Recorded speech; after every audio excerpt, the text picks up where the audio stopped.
My name is Joshua Branch Howell. Some call me Joshua Ray by my artist name. I'm from the Tri-City area, around Petersburg, Chesterfield, Colonial Heights. I'm a junior, and my major is visual arts. So I've been let's see. I was self-taught when I was 2 or 3, but it wasn't a serious passion until middle school, till like middle school or high school. But after quarantine, that's when I locked in and pinpoint what do I really want to draw and like create, and so I just drew. So I just did celebrities and like celebrities, animals, anime, what have you. I didn't really find my style at the time, but it wasn't until I went to college that I became so that became so submerged into black culture that I finally figured out that this is what I want. This is what I want to do. The process of art is similar, if not the same, to the process of music. You got the artist, you got your instrument, like that. You also got your body of work that determines whether or not you're releasing a single or an album. And it's like that when it comes to album covers, single covers, or like cover art in general. If like you can have the best cover art known to man, but you can also have the shittiest the shittiest bodies of work, and vice versa. You can have the best music in the world, but you can also have the worst cover art. So I think art plays a key role in music. If you're pushing out music, you gotta have that album cover that seals the deal. And it can't be any cover design. It has to be one that matches the vibe, the feeling to the songs included in the project.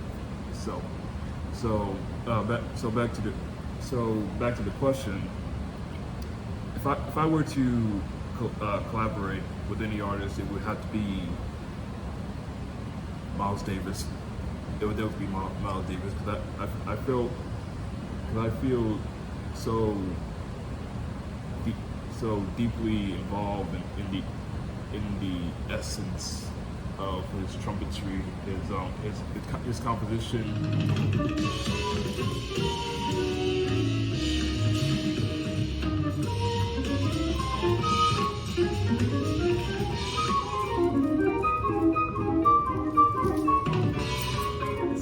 A sanctuary, like a sanctuary, escapism from all the stuff that's happening around the world, political and social wise. But on several occasions, I would take reality and bring it to my circle. So it's always been authentic, but recently in the digital age, as we're heading toward the digital age, and as artificial intelligence advances, it's kind of hard for authentic artists to find their true voice. Could you got some folks just tapping a prompt and just boom, you got a flyer. And it's been pretty hard for artists to adapt to just stand out from the crowd recently. And it's been hard financially for an org or a campaign. They just say, how much? I lay on the price. And you see centers, right? and the Native Americans and sinners, they just but then you get and then a few days later they turn around and post a AI generated piece or AI generated flyer on their page. Now I'm sitting here on the sidelines, fuming, crashing out because like fuck.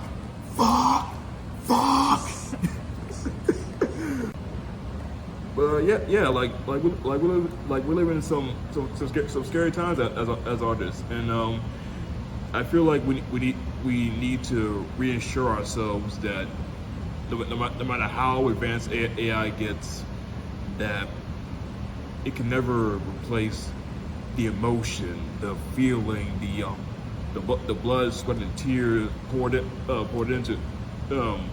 into one singular piece, because you can have the most obscene work, the most obscene work of art, whether you're good at art or bad at art, but all that matters is the story. Starting with this one, which is a portrait, like an interactive portrait of Emmett Till. Here's the front before, and here's the back after. This was done.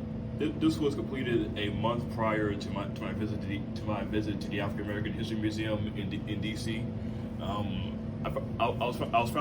was finally able to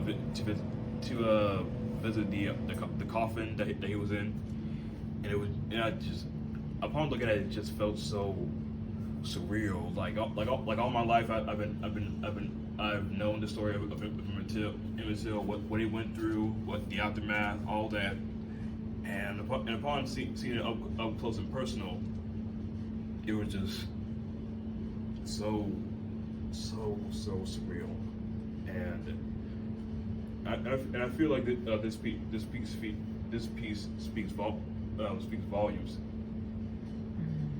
Speaks huge, big, loud volumes. I have this portrait of Dr. King. I called this one Dream Deferred, because I painted this during my during Inauguration Day, which was the same day as Dr. King Day, and I felt like each as the days go by, we've been drifting apart the true American dream, which is your own dream. But like defunding the educational system and just stripping away Black history. I felt like we've been moving backwards. Some of my pieces pays homage to artists, musicians, entertainers that I deeply admire growing up, and some of them revolve around Black culture, Black beauty, Black excellence, all things Black. And a select few of my works dives deep into the political aspect, because I feel that intellectual constipation will be the death of this nation, and the only way to cure intellectual constipation is to know that you have free speech and free will, but you have to use it a certain way, so you don't break the Bohemian Code. Am I right? To be an artist, like there's not really a limit of who can draw or how they can draw. It all depends on how serious do you want to take your artistic journey, because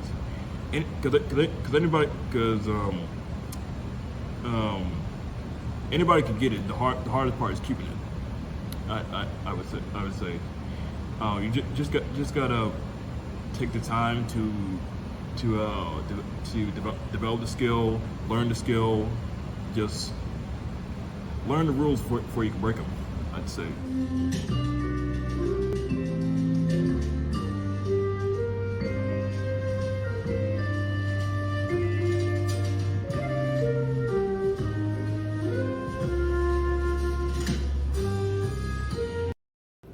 What type of artist are you?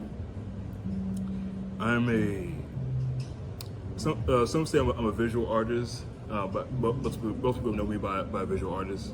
Most people know me by my performance art like dance, what have you. But I just consider myself an artist.